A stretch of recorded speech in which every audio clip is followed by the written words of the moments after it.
Antonio sprained his ankle at Hoops Mania. Right. In a dance routine. No, I'm kidding. No, I'm kidding.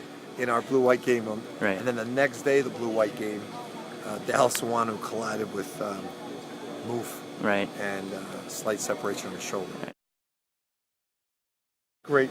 It's great to have Baker back. We love when we can bring back ex-players, and everybody else bumps up a spot. Keith Ergo now is an assistant coach on the court. He's going to be a great young coach. George Halkovich, who's a graduate assistant, who Right. bumps up to video coordinator. Joe Mahalik at Niagara hired our video coordinator as a full-time coach, which is right. It's what we want those guys to do. So we've got new guys, but they're part of our program. Right, so right. It's really, I really love the staff. I really do. It's actually tough for me. I only played 3 or 4 games. Right. It's not as much.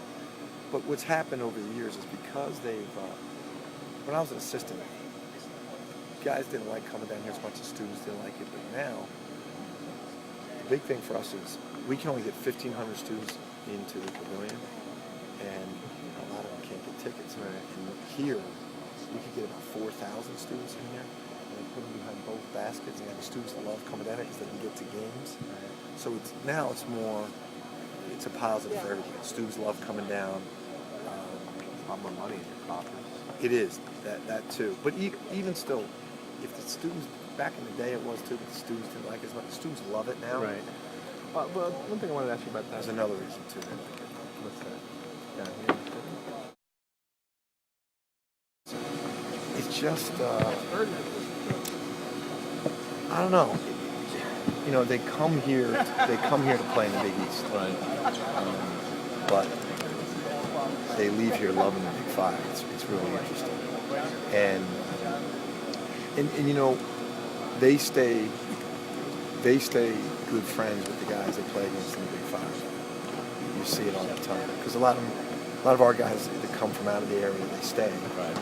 And that's who they wind up staying friends with. They play together afterwards. Like our guys still play in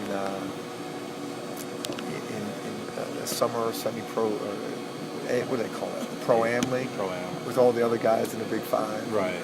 And they're still all friendly. Because, you know, What happens is that the Big Five games kind of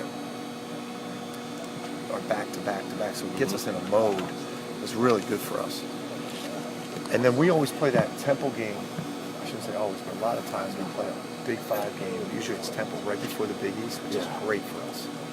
You know, we lost that game last year. Temple, no way we wanted to lose the game, but it was much better being on the road, that environment,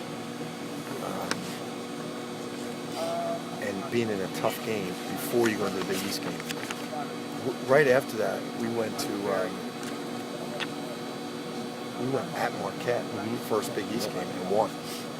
So those Big Five games are they're great for us. They really are.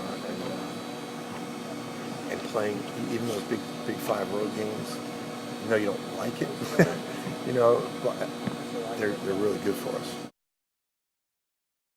You know, I think that's always the best. You know, if you can get to that, that's the best. When everyone knows what their role is, and everyone is enthusiastically embracing their role, that's the best situation. It just doesn't happen like that all the time. You know, last year for us, no one separated themselves enough, so we wanted to give everybody a chance, and then we figured, well, if no one's separating themselves, let's try to use our depth as an advantage. If everybody stays healthy, we have a nice rotation right now. It's really nice.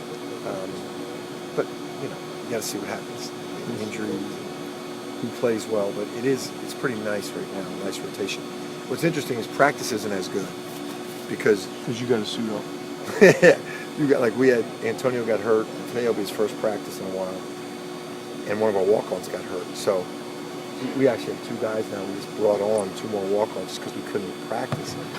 So the second team's always weak. Like last year, our practices were awesome, but maybe we didn't have the cohesiveness during a game. I think we have a group that's playing together now. They kind of know the rotation. It's maybe it's a little more like 2 years ago. Exactly. No, we don't. I mean, it's always one game. Right now, I'm most concerned about Bucknell. But we play District of Columbia here. In other words, I'm not concerned. Is, you know, it wouldn't be bad to lose that. Gotcha. You know what I mean? We could. You know, that's definitely a learning experience. But after that, Bucknell. So we'll take it one game at a time. In the Big East, we take great pride in representing Philly. We really do. And when we go, when we play across the country, if we play somewhere nationally, it's a Philly thing. And we know that. We know that people look at us that way, and we take pride in it. But we also know our unique place in Philadelphia basketball. You just got to know Philly. You know, we're in the suburbs. You know, we're the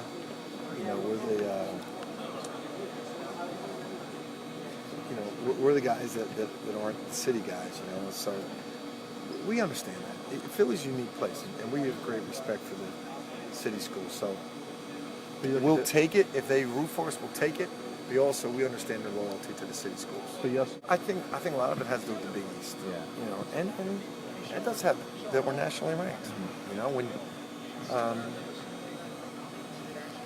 I think, I mean, we're proud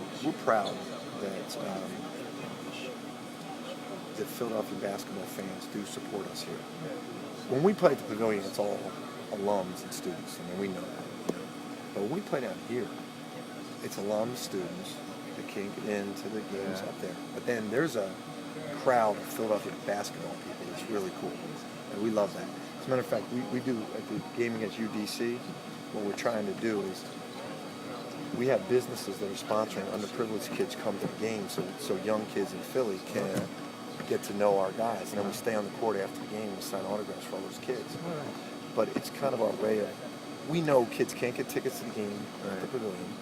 We know now you can't get tickets here, so we want to stay connected to the kids so that they can feel like, you know what, I do have a piece of Villanova. I'm so biased. I think this is better. you measure it by national titles, though? No, you know, I measure it by just night in, night out, what every game's like, how meaningful every game is to every school. Yeah. You know, the environments. It's just, let me put it this way. I think if you grew up in the Northeast and you're like a Northeast basketball guy, it's not even close. It's not even close. It just, there's a passion to the games that's, I compare it to SEC football. You know, everybody in the Southeast, they grow up, if you're the best athlete, you play football. You know, in the Northeast, if you grow up, if you're the best athlete, you play basketball.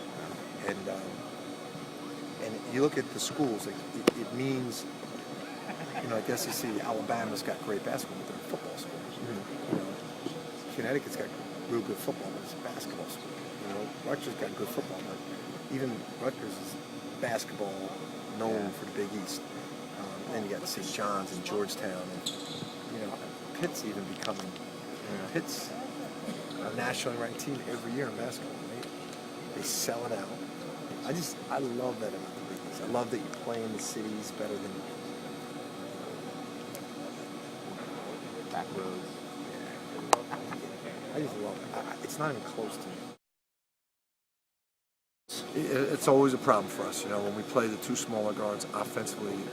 It's better for us. Defensively, it's a struggle. But I do think Malik and Corey are strong guards, physical guards that can handle a lot of two guards. So there's going to be times we just have to play Cheek and Stokes. You know, but it's good. It's good that we have that option. Roll. Like, we never really picked and rolled. We pick and popped because the guy that was rolling was too small to finish. So now we are literally picking and rolling. The guy is rolling to the basket for hopefully a dunk.